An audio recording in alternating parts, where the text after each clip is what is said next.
Hello friends and welcome back to our channel. Today we are doing a Christmas favorites video, and this isn't like a shopping video or anything like that. This is going to be all about food. I'm going to be putting several different recipes that we really enjoy in this video. I'll be attaching links in the description box for the recipes, or either typing them out. In some cases I've merged so many recipes that there's not really an original recipe, but I'll just type it out. So the first one I'm going to be sharing is a breakfast casserole. It uses tater tots, eggs, bacon, and cheese. So that is a really yummy idea for Christmas morning or anytime if you have company over or something like that, but it's something we enjoy. So I'm gonna go ahead and get started with that, and I'm just going to be adding recipes throughout the week as we are preparing for Christmas and putting things together for family and friends. Before we get started, I wanted to go over our Christmas Day menu. For breakfast, we're doing the breakfast casserole that I'm getting ready to share, as well as cinnamon bread. That's a homemade bread recipe, and I will link that in the description box below. And then for dinner, we're gonna do prime rib, Brussels sprouts, green beans, hash brown casserole, and crescent rolls. So I will link the recipes for the prime rib, the Brussels sprouts, and the hash brown casserole below as well. All right, so these are our ingredients. We're gonna use about half a bag of these Lamb Weston Super Crispy Tater Tots. So I just put it in there by doing 14 ounces or half the bag. We're gonna need 8 eggs. We're going to need 1/4 teaspoon of onion powder and garlic salt. If you want to keep the salt down, then you could use garlic powder. We're going to use a cup of cheddar cheese or whatever kind of cheese you want. We're going to use 1/4 cup of half and half. About 3 green onions, 3 to 4 green onions. These are going to be chopped up, and this is 10 pieces of center cut bacon, and I went ahead and cooked it, drained it, and we're going to chop that up as well. So we also need a 9x13 baking dish that we've already sprayed on the bottom. So this is what we'll be baking in, and we're going to go ahead and get everything ready to go. I'm going to go ahead and start by chopping up my bacon and my green onions.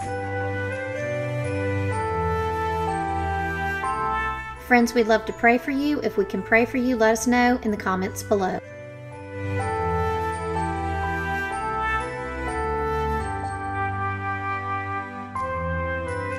All right, now we're gonna go ahead and put our 1/4 cup of half and half in our bowl, and then we'll go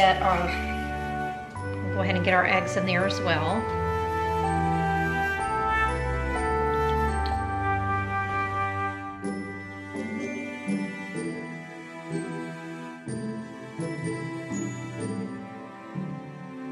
All right, now we're going to add our seasonings to the bowl. I'm doing 1/4 teaspoon of garlic salt and 1/4 teaspoon of onion powder.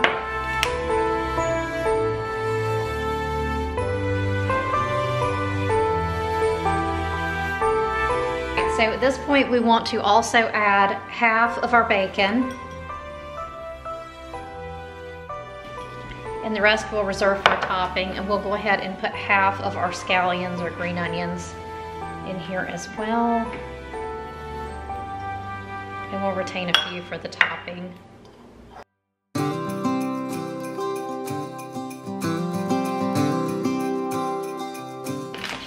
Okay, we're also going to mix in half of our cheese at this point.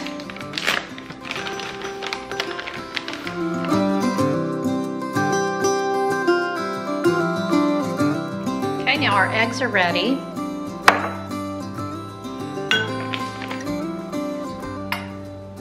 Now we're just going to put our tater tots on the bottom.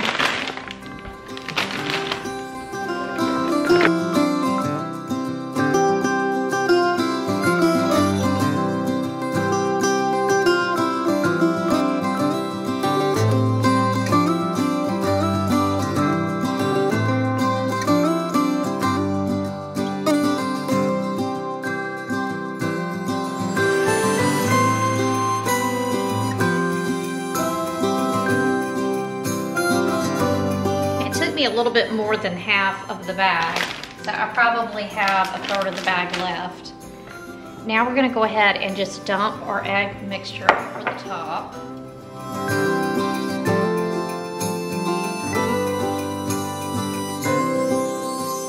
we're just going to put the remaining bacon on top.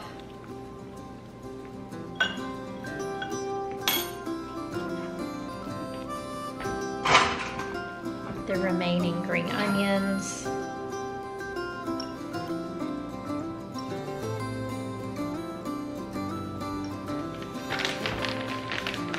And then we're just gonna put some cheese on top.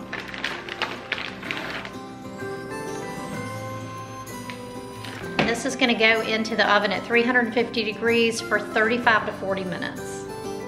This is our favorite breakfast casserole. We have it for special occasions and even dinner sometimes, and obviously for breakfast as well. So next up is caramel popcorn. This is a family favorite for sure. For this, you're going to need at least 1 cup unpopped popcorn, or you can buy it in bags like I did just to save the time. 2 sticks of butter, 1 cup of butter, 1½ cups of brown sugar, 1/8 teaspoon of baking soda, 6 tablespoons of light corn syrup, and 3 teaspoons or 1 tablespoon of vanilla extract. And then we're going to spray our pan. This is just a large roaster. We're going to spray that and then pour our popcorn in. We're going to preheat our oven to 250 degrees, and then we're going to make our caramel sauce. In a medium saucepan, we want to melt together the butter, brown sugar, and corn syrup. Bring it to a boil, stirring frequently, and then let it boil over low heat for 5 minutes. Once that's done, we're going to remove it from the heat and add the baking soda and vanilla. So one thing that you could consider doing if you want to make this low point for WW, you could pop your own popcorn. I did not do that, but I've written the recipe as if you were going to do that to keep the points down. Another thing that you could do is potentially eliminate the light corn syrup. I've never tried it like that, but I plan to do so because I think it would probably be just as good without the corn syrup. But anyway, the way the recipe is currently written, it is 6 points, and that's including the corn syrup and assuming you popped your own popcorn.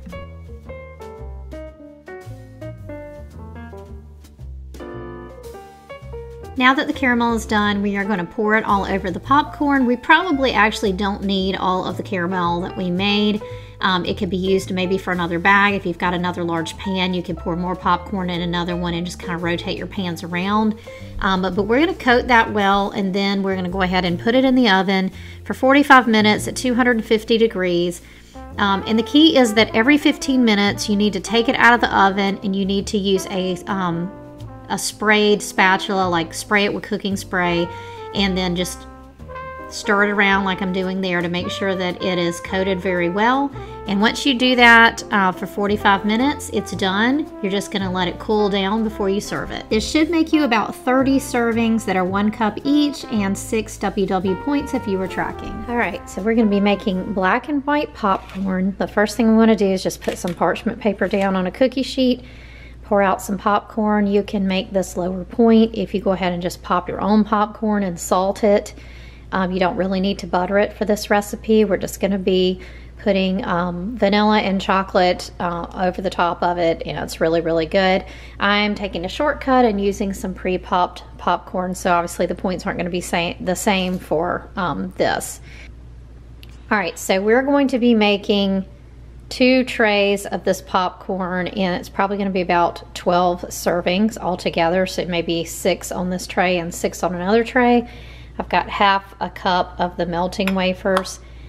This should be enough chocolate. I've got vanilla and chocolate, or you could use white chocolate and milk chocolate or dark chocolate. And we're just going to take a fork and spread it around. So I'm going to go ahead and get a second tray ready to go, because once this gets melted, it kind of hardens up pretty quick. All right, so we're ready to go. I'm just going to take the chocolate, and just one at a time, I'm going to put them in the microwave 15 seconds at a time until it's melted, and I will spread it over the popcorn with a fork. And it's usually easier to do the darker one first, because then it's easier to see when you do. I found if I use the vanilla or white chocolate, it's very hard for me to see where I've put it because it kind of blends into the popcorn. So I'm going to use the dark first. This is actually milk chocolate. So I'm going to use this first on both of them, and then I'll switch and do the vanilla.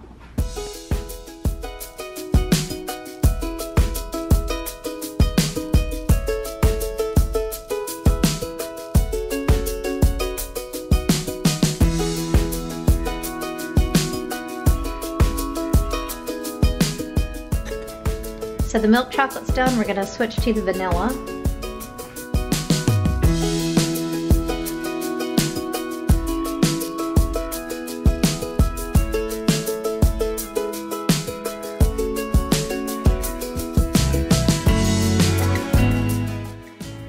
All right, so this black and white popcorn is 4 points for 1 serving. This makes 12 servings, and this is based on using 1/2 cup of milk chocolate chips and 1/2 cup of white chocolate chips. I used Candy Melts because that's what I had on hand, and I think the points are about the same, but just whatever you use, you could scan and get your exact points. But this is gonna be about 4 points per serving. Right, next up is gonna be a Southern Living strawberry cream cheese pound cake. This is something I've made forever. It's one of Gary's favorites. We haven't made it in a couple years, but we're bringing it back this year. So we need a bundt cake pan that's been sprayed and lightly floured. We need 6 eggs, a block of cream cheese, 3 sticks of butter, 1.5 cups of butter. We need some vanilla extract, some sugar, some flour, and then some strawberry glaze.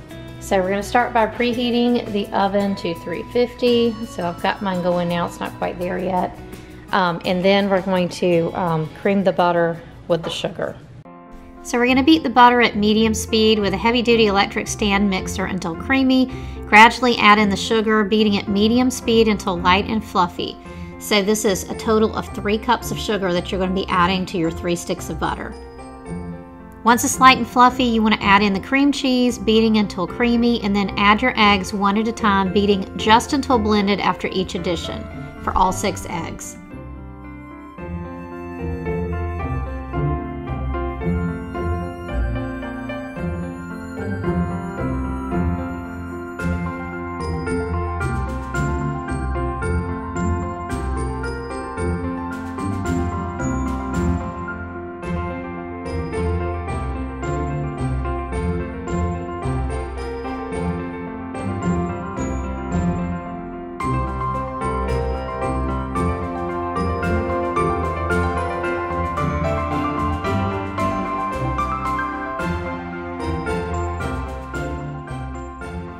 Now we're going to gradually add our flour to the butter mixture, beating at low speed until just blended after each addition and stopping to scrape the bowl as needed.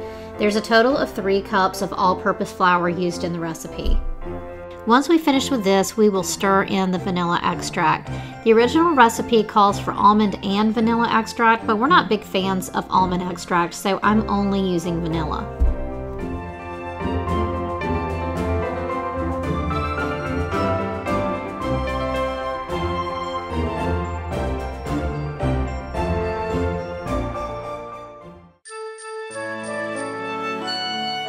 Next, we're going to layer the batter. We're going to put about 1/3 of the batter into the bundt can that's already been prepared, so it's been sprayed as well as lightly floured. Then I put about 6 teaspoons of the strawberry glaze. It calls for a little bit more, but I find it's better with a little bit less. I took a wooden skewer and I just kind of spread it out a little bit, kind of swirled it out so it wasn't like thick globs. It's really better when it's kind of light and spread out a little bit. So I'm just going to do that one more time. So you're kind of making 2 layers like this, and then the last 1/3 of the batter will just go on the top of the cake. I'm going to bake the cake for 1 hour to 1 hour and 10 minutes, and honestly it took me at least 1 hour and 20 minutes. It really depends on your oven. And you want to make sure that you check it with a long wooden pick, or I'm using like a skewer, and just make sure it comes out clean. You need to cool it on a wire rack for at least 15 minutes before you take it out of the pan, and then let it cool for at least 1 hour. This cake is so good, especially if you like recipes made with cream cheese, but it's not WW friendly. It's 34 points. I usually have half a slice. All right, friends, I hope you enjoyed seeing these recipes, and they will all be linked in the description box below, along with several other recipes that I mentioned at the beginning of the video. We hope that you and your family have a very Merry Christmas and Happy New Year. Thanks for being here today, friend, and we'll see you next time. Bye!